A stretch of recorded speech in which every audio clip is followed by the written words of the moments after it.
Pot in My Noggin, hosted by CK Sims, creating a platform to elevate, educate, and heal by creating a space where people can share their stories of struggle, triumph, and redemption. CKS Media. Hey everyone, and welcome back to another episode of Pot in My Noggin.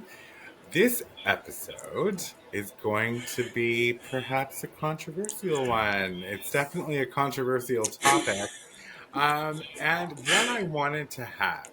Now, to discuss this topic with me, I have Mr. Jack Kammer.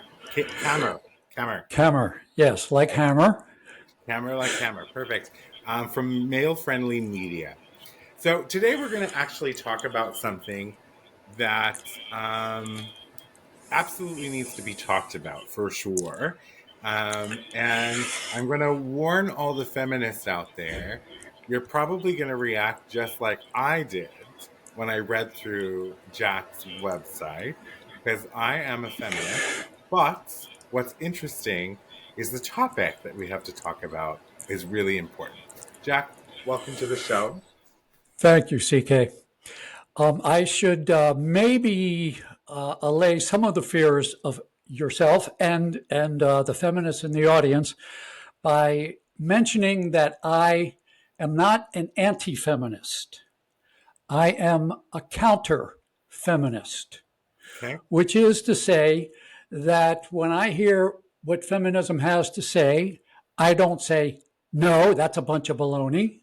Mm-hmm. What I say is yes, and feminism does not know everything there is to know about gender issues any more than men knew everything there was to know about gender issues before Betty Friedan wrote The Feminine Mystique in 1963 and kicked off this current stage of the women's movement. So it's not no, it's yes, and.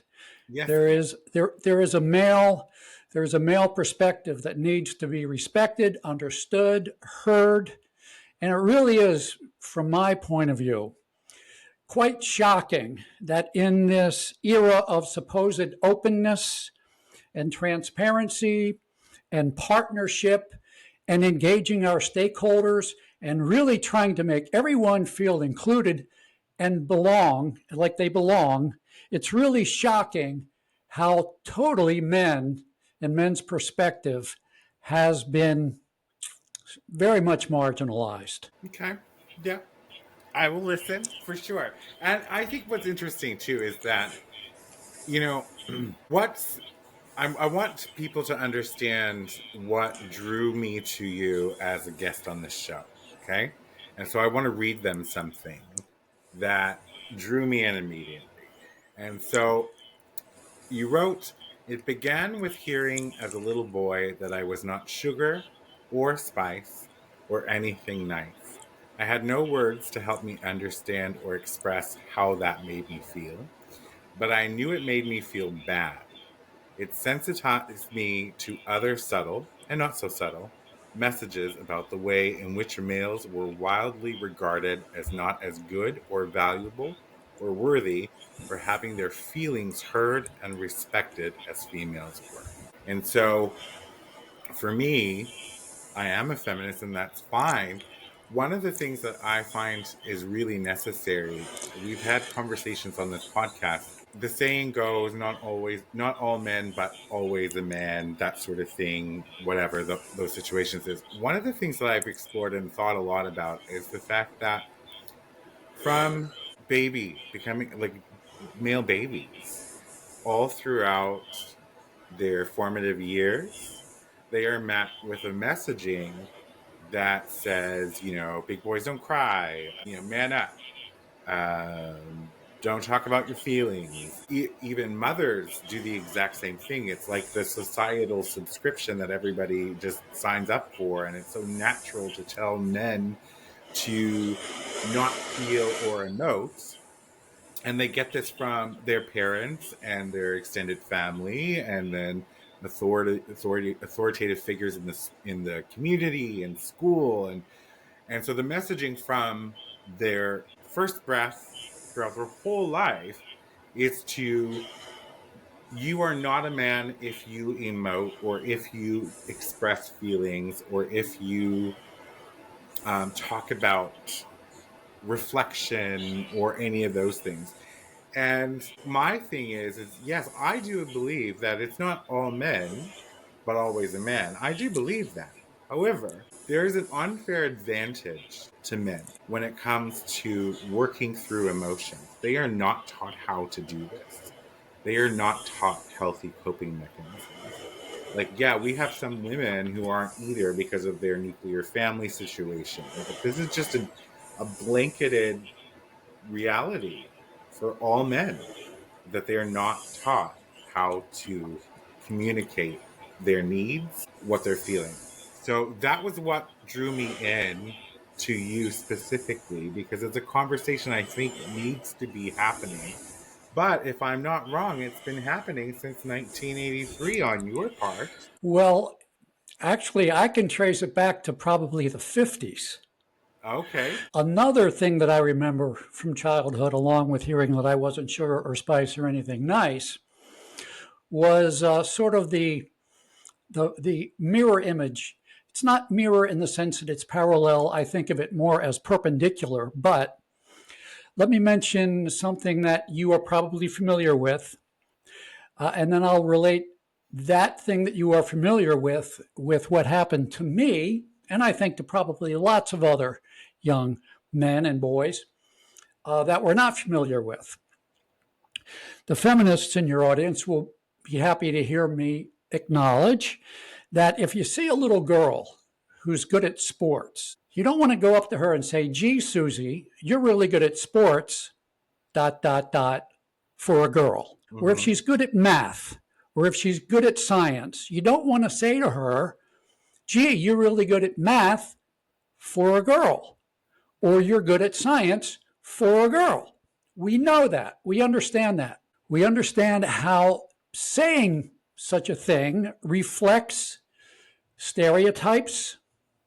And the purpose of stereotypes largely is to marginalize one group and to privilege another. Gee, Susie, too bad you're a girl, because girls don't really belong in science. We let men do that.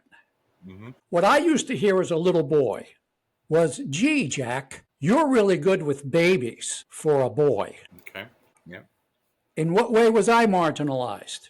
In what way was every other man who heard such a thing marginalized? This does not belong to you. This is not your realm.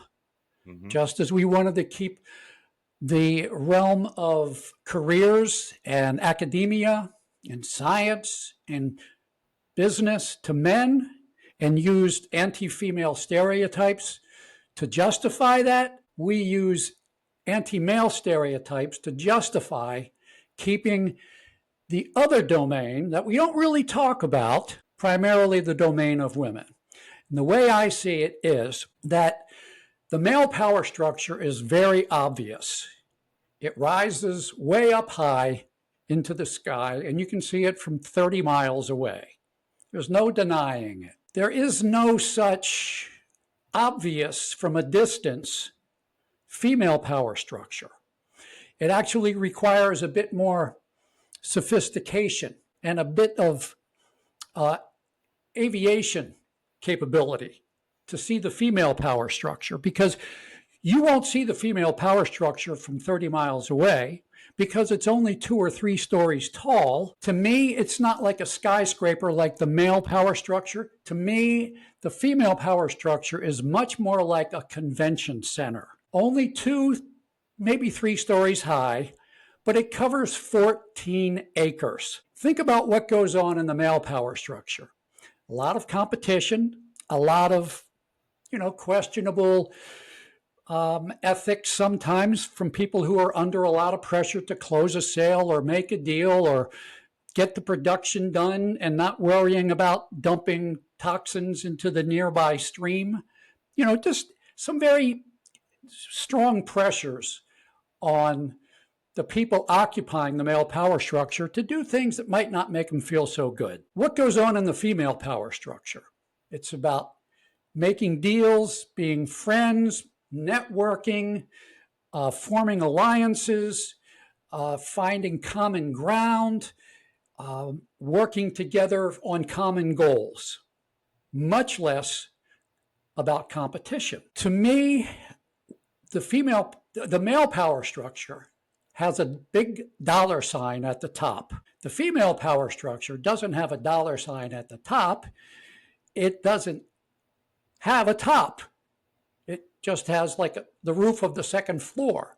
What it has is a center. It has an atrium that everything moves around. And in the center of the female power structure, it's not a dollar sign, it's a big red heart. And just as the dollar sign is a good thing if you can get access to it, because we all need to make money, we also all need to have love and relationships. And that's what the big red heart symbolizes. Now, about the male power structure again. We always talk, feminists frequently talk, about the Fortune 500. We look at the top of the male power structure. Look at all those men up there who are running all the Fortune 500 companies. It's just not fair. Well, you might have noticed, I certainly have noticed, that along with the discussion of the Fortune 500 and all the men in it and running it, we have very little discussion of the misfortune 5 million who are at the other side, the other end, the bottom of that pyramid. There is not a lot of common interest between the men at the top and the men at the bottom. It's very different in the female power structure, because me getting a piece of the big red heart is not dependent upon you not getting the piece of the big red heart. It's not a limited thing. You know, in business, in the corporate hierarchies, you know, there's only a few deals, not a few, there's a limited number of deals to be made. The economy goes up and it goes down. It has booms and it has busts. And when the busts occur, the pressure is really on men. In the female power structure, a woman gets access to the big red heart just by virtue of being a woman. The Europeans have a saying that a woman is what she is, a man is what he does. For a man to get a piece of that big dollar sign, he's got to do. He's got to perform. For a woman to have access to relationships and love and affection and caring and compassion and to have her emotions cared for and respected, she's just got to be a woman. She gets that automatically. A man who says, hey, I'd like some of that, is discouraged from speaking up in that way by all of the things you mentioned. However, it has to happen. It has to proceed in that direction. Men need equal access to the convention center, to the big red heart, every bit as much as women have needed access to the male power structure and the dollar sign. Okay, that's it. I'm processing. Okay. I like how you circled back there and closed that loop. Because for a second there, I was thinking, I'm like, okay, so this is the male power structure, but I would argue that there's a lot of women out there who want to be a part of that structure. So yes, definitely. Sure. It's interesting that I see where you're going with this now. So really, when you're talking about male equality on malefriendlymedia.com, it is reciprocity that you're talking about. So you're saying that one of the problems in these two structures is that women don't have access to this male power structure, and men don't quite have the same access to the female power structure. And that's due to the fact, and I'm unpacking now because you're making my wheels turn. So that's due to the fact that I read a couple things on your website. So, malefriendlymedia.com for anybody who wants to go take a look.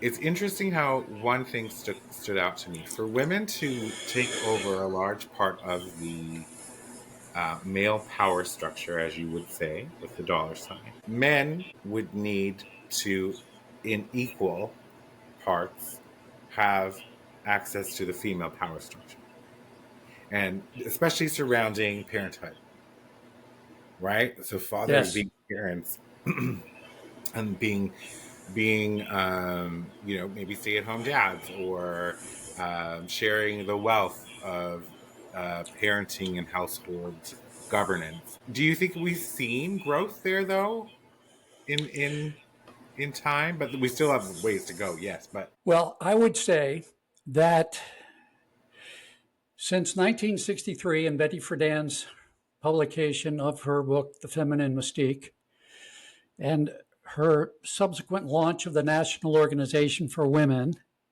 And by the way, in her book, she recognized that men too had deficits because of the gender system we were in. I would say that since 1963, there has been a whole lot more progress in giving women equal access to the formerly male domain than the other way around.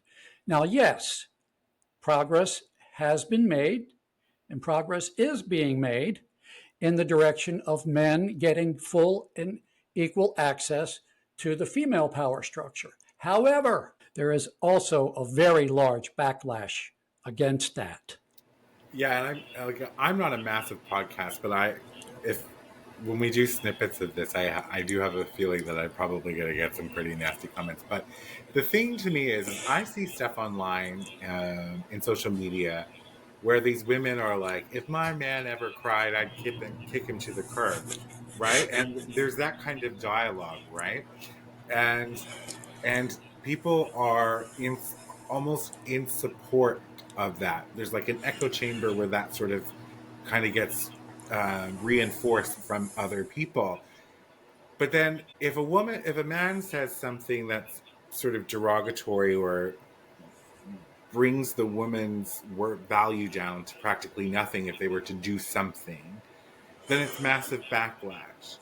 And I'm not arguing, just for anyone who's listening, that men don't have to do better when it comes to how they treat women, but I do believe that women have to do better in how they treat men as well. Because the thing is if a man is with you and he cries, okay, you need to shut the fuck up and listen.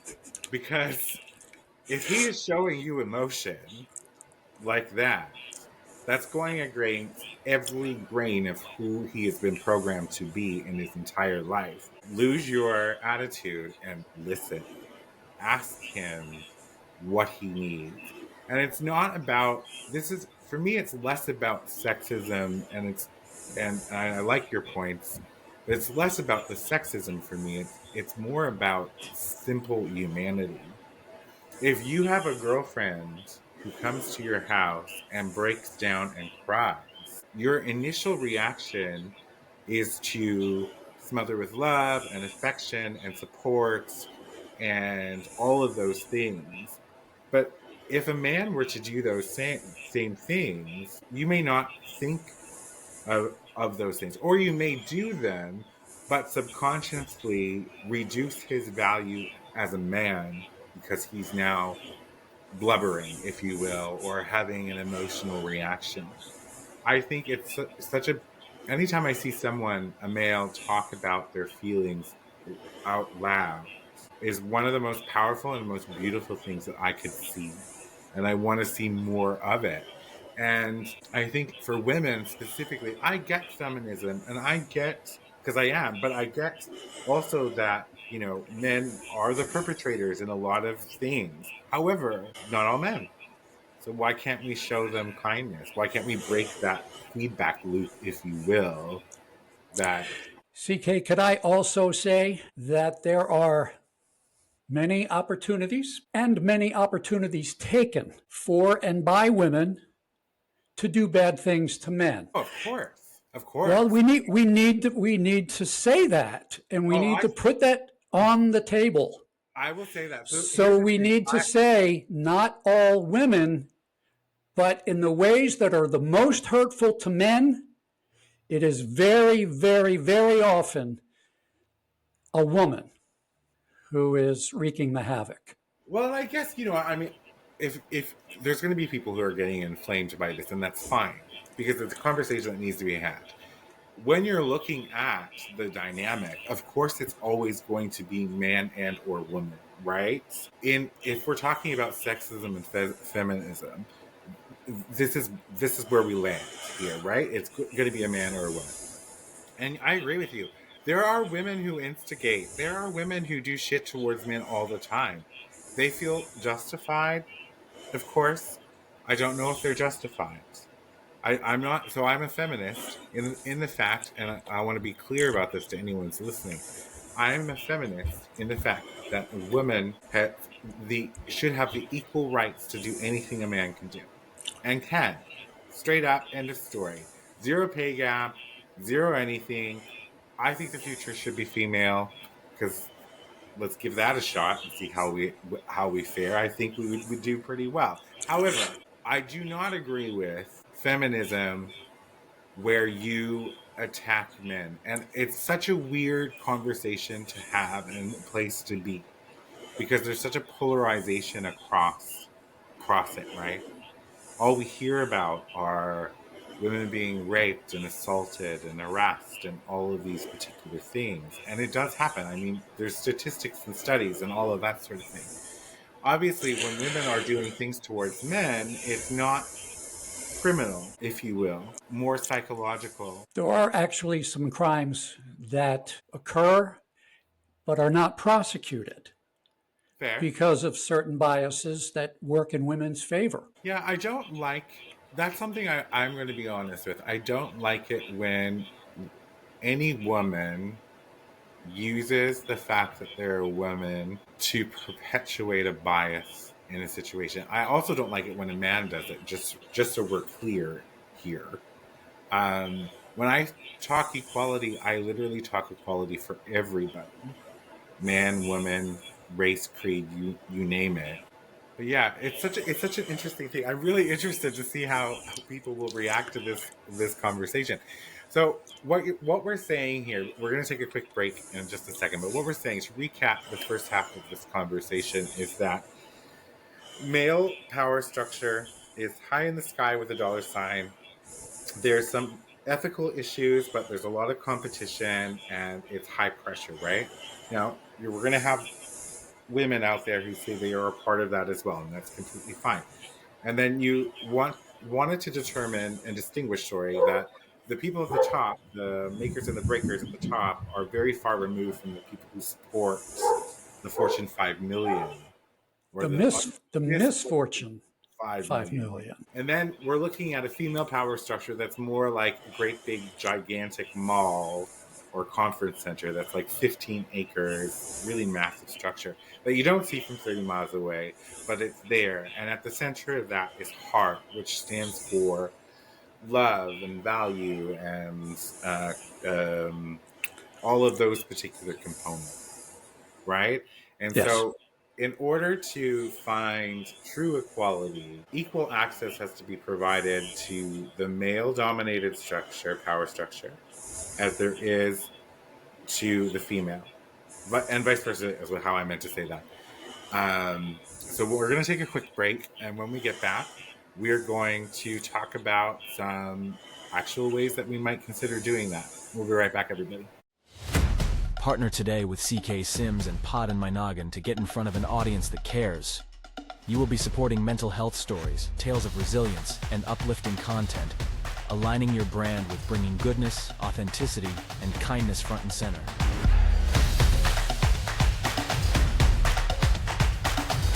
This spot could be yours. Do you have a story of struggle and resilience? One that you want to share with others and possibly help someone through their own struggles? Find the link in the show description and fill out the guest form today.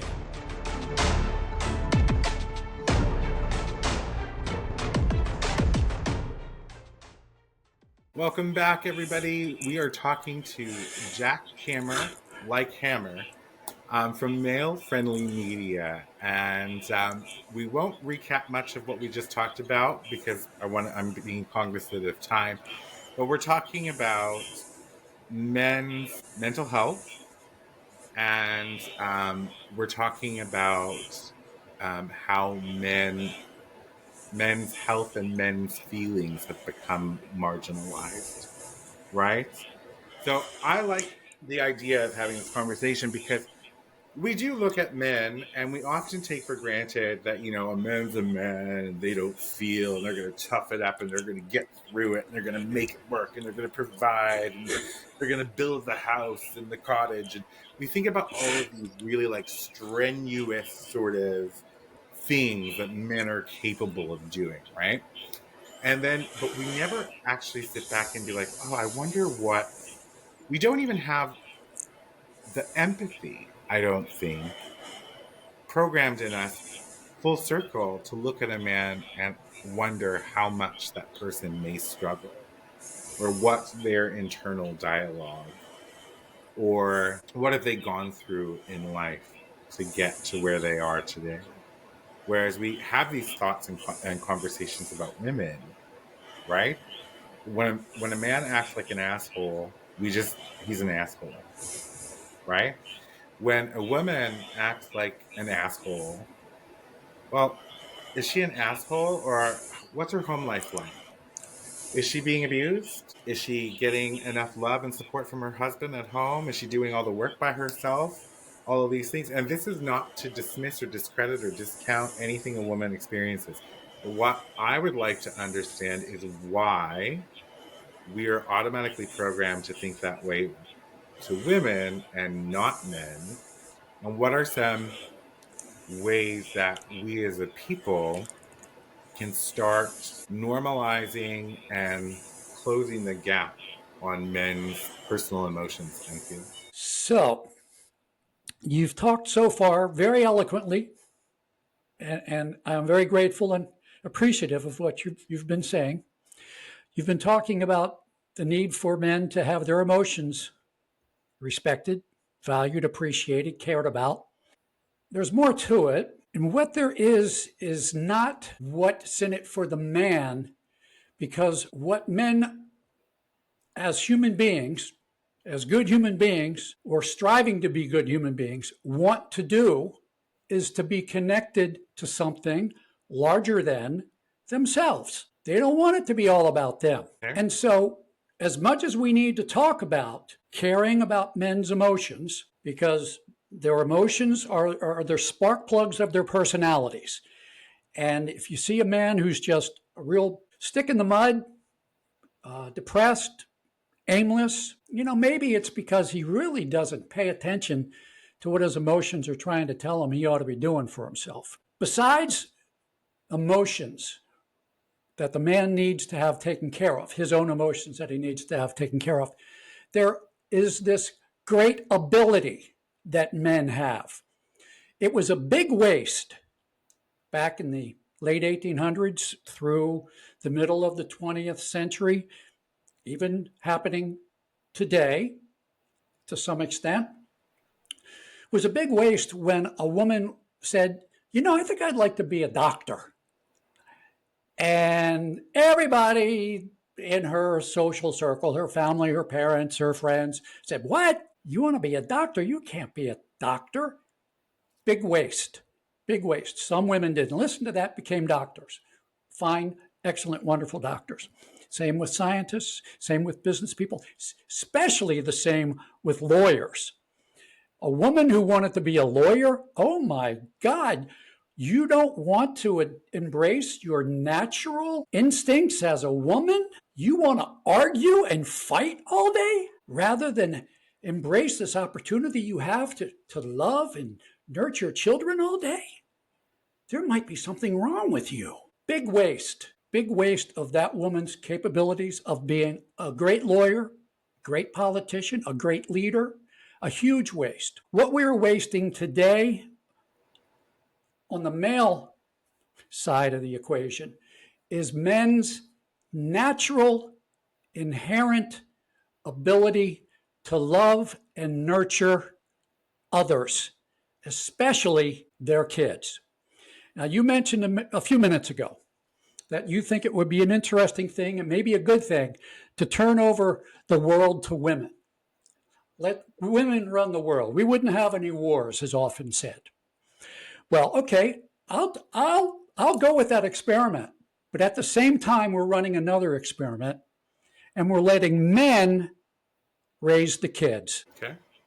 And to the extent that it might be true that there will be no more wars when women run international relations, I think it's just as plausible to say there will be much less turmoil among our youth if we have men and male values being directly inculcated into them as they're growing to adulthood. Pretty provocative, I know, but I think there might be even some truth to it.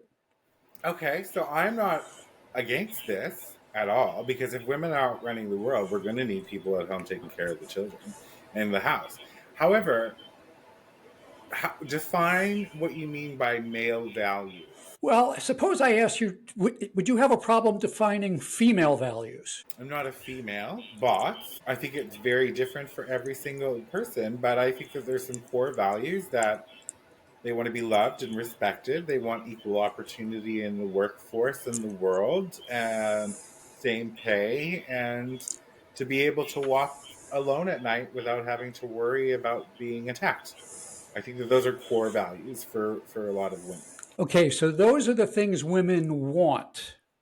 Okay. When I talk about male values, I'm not talking about what men value. Okay. I'm talking what men value to get for themselves. I'm talking about the values that men wish to inculcate into the culture. There Okay, is so such a thing. Huh? What are they? What Okay. are they? Give me an example. Honor, Okay. sacrifice, Okay.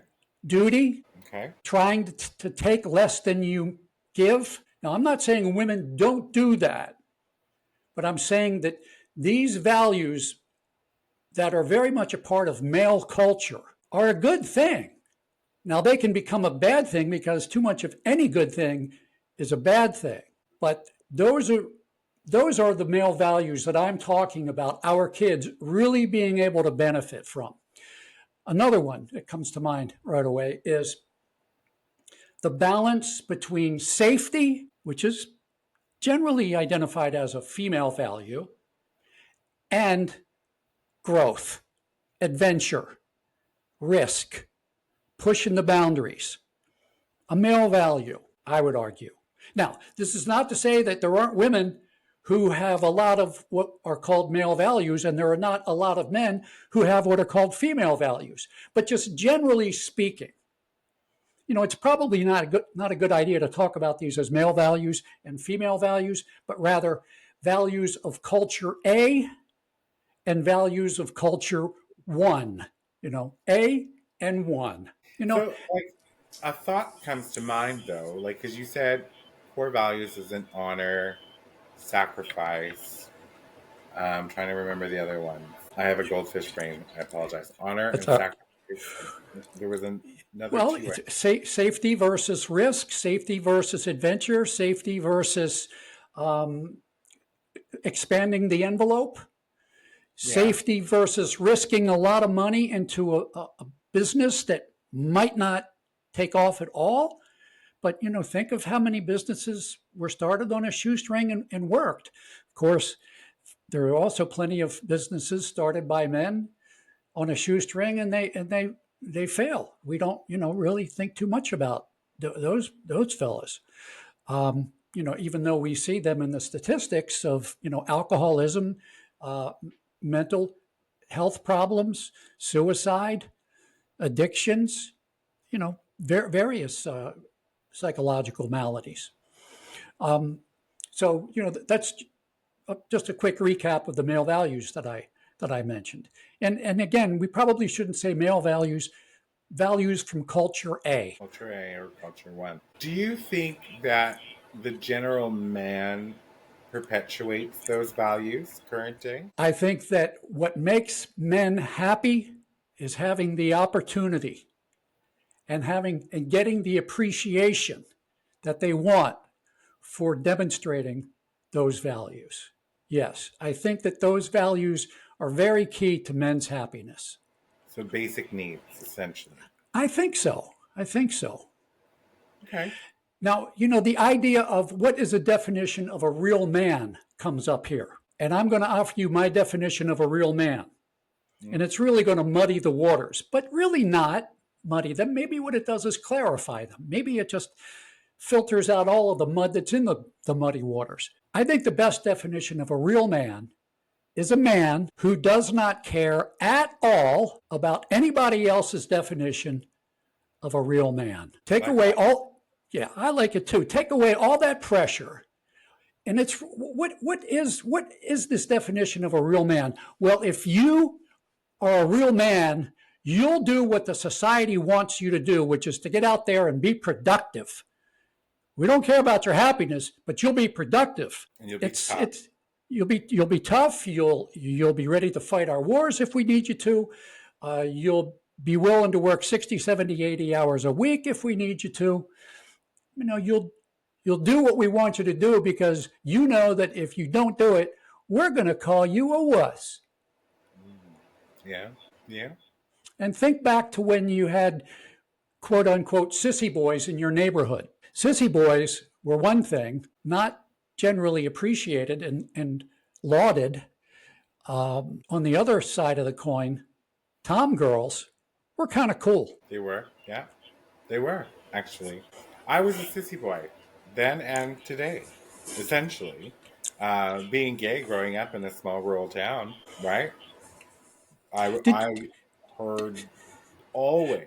Did you ever wonder why the culture seems, especially when you were growing up, did you ever wonder why the culture had exerted so much pressure on you not to come out, not to be gay, that maybe we can fix you or cure you or whatever needs to be done so that you're not gay anymore?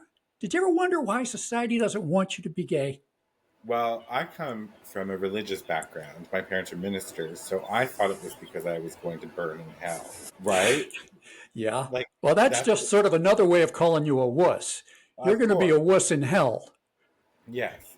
So what would your thought on why society wanted Well, I cannot think of any reason for men, heterosexual men, to be gay bashers other than to make sure that the eligible women in their milieu don't have any thoughts or questions about the fact that they are heterosexual men, and I'm going to prove it by beating up on this gay guy. Don't think that just because,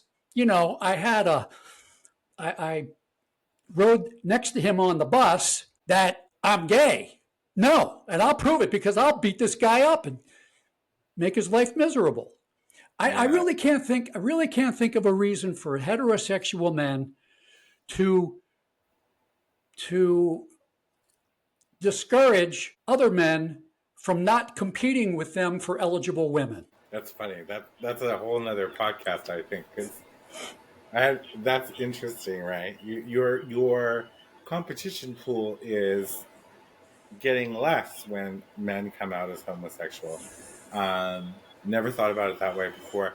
I like how you prefaced with heterosexual men, because I think that there's a lot of closeted, purported heterosexual men who also gay bash bucks for different reasons. It's undeniable that the pressures that a male face from birth throughout life on to be something so structured and solid and unemotive and not caring, if you will, right? Caring, yes, but not someone who can show that they care because they would be called a wuss or they would be ridiculed because of it.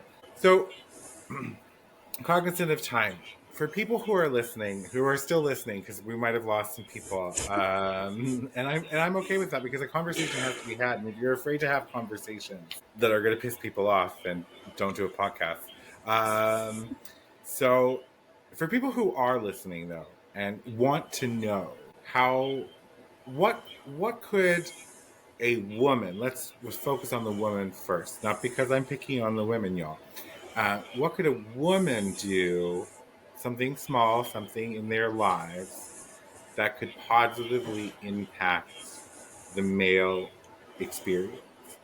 And I don't mean that from like a privileged state of mind. I mean it from a values and mental health state of mind. A very helpful thing would be to evidence even the tiniest break from the strictures of the sisterhood, which could be accomplished simply by saying to your BFFs when you go for a girls' night out at your favorite bar to eat tacos or sushi or whatever the hell you're going to do, and a couple of the women in the group start ragging about, oh, I shouldn't have said ragging. That's a bad word. Okay.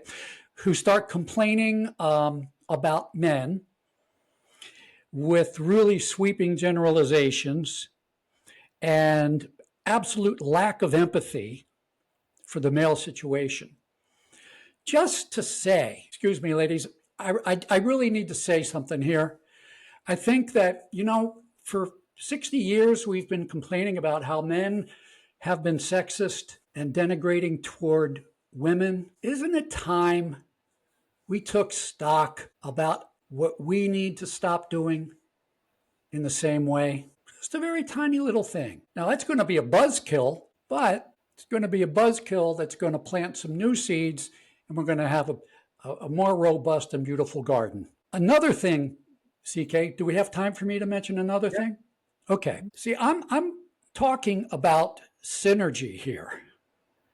I'm talking about a win-win. If you think about the lawyer, the female lawyer, who is really good, and she's got it in her mind, she's going to make partner in 6 years. What does she know about what that 6 years is going to involve? She knows it's going to be a lot of work. It's going to take a lot of hours. She also wants to have a family. Before women got into the corporate world, there was no such phrase as work-life balance. It was just, you go to work. Men just went to work, and they came home grumpy, and that was about it. She knows she is going to be at the office a lot.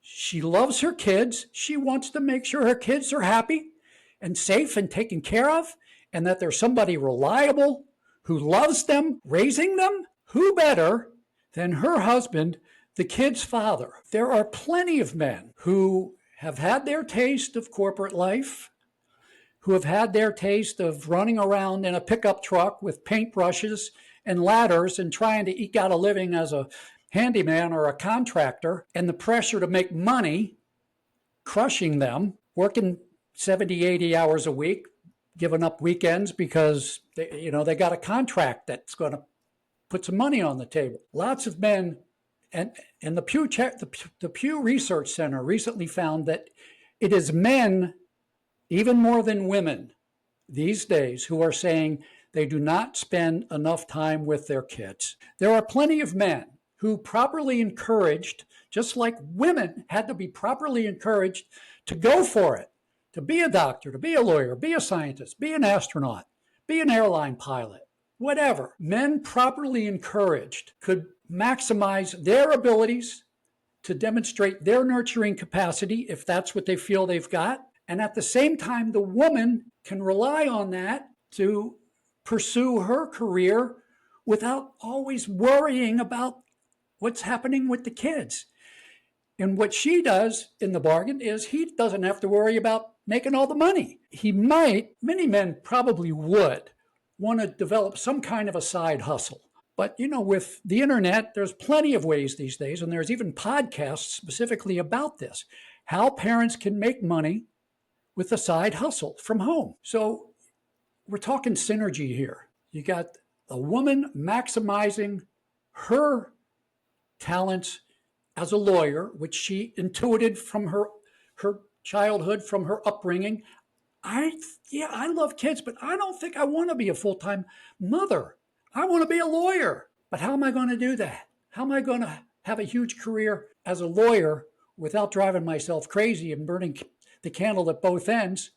I got an idea. I'll find a man who's the perfect complement for that. It's almost as if you're like pushing to flip the role. Not fully, but you know what I mean? Like for whoever that works for. Yes. Yes. Women could be the breadwinner, men could be the nurturers. Now I'm also Yes. seeing a lot of things I've heard in life and seen in life with, you know, women talking about the men at home with the kids when they get left and all of that sort of thing. But like one thing is for sure, we're not going to solve this issue in one podcast that's about 50 minutes long, but it is a conversation that needs to be had and to be continue to be had. You have been doing this for like 4 decades, so we need to talk about it more. I think it's interesting the way that we look that you've presented the almost the flip of what's socially normal, if you will. Female breadwinners, male homemakers, essentially. Male values, female values, that sort of thing. I think it's a very interesting concept. I think we see some of that right now, but I think it also points back to the men's mental health piece and what they place their worth on. So, society will tell a man that they are not a man if they let their wife go out and earn the money. And like they'll get these messages from absolutely everywhere. So, um, it'll be the family's disappointment. It'll be the wife's mother's father's disappointment. It'll be their friends saying like, "Can't believe you let that man stay home all day." Blah blah blah blah blah blah blah.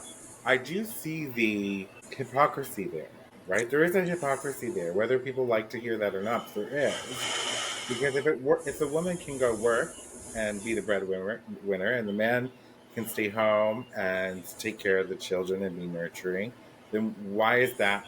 Why is he less than because of that? And why is the only alternative that a woman must do both the corporate and the homemaking while the man just has to worry about corporate and come home? Like, why is that a healthy alternative? Because I don't think it is. But many conversations to be had. This is a very interesting conversation. I am interested to see once it's published how people respond to it. And I would love to have more conversations and see more conversations in this sort of arena. I hope that one day we can get to a place where the male perpetuated stereotype, not from a woman's perspective specifically, but just around like what makes a real man a real man. I'd like that to be adopted for what you had to say. Like they don't care. They're just who they are, being themselves. And I want them to find safety in speaking about their feelings and knowing that it's okay not to be okay and that you're no less a man if you're emotive than you are if you're not. You know what I mean? It takes great courage to talk about what bothers you. So the bravery in that is speaks to more of a being a man to me, I think. But we all have our preconceived notions. Anyway, Jack, great conversation. Thank you very much for being here. You can, if you're interested in reading more and following Jack, you can go to malefriendlymedia.com. He has great resources on there. He has written books as well. I had the names up at some point, but you can find all of that information on his website. Thank you very much for being here, Jack. I appreciate it. Oh, I appreciate it, CK. Very nice job. Thank you. Thank you. For everyone at home, get out there and live your wildest dreams. And until next time. For media and sponsorship inquiries, email info@cksims.com or visit cksims.com and fill out the contact form. Be sure to subscribe so you don't miss an episode. A new episode airs every Saturday. CKS Media.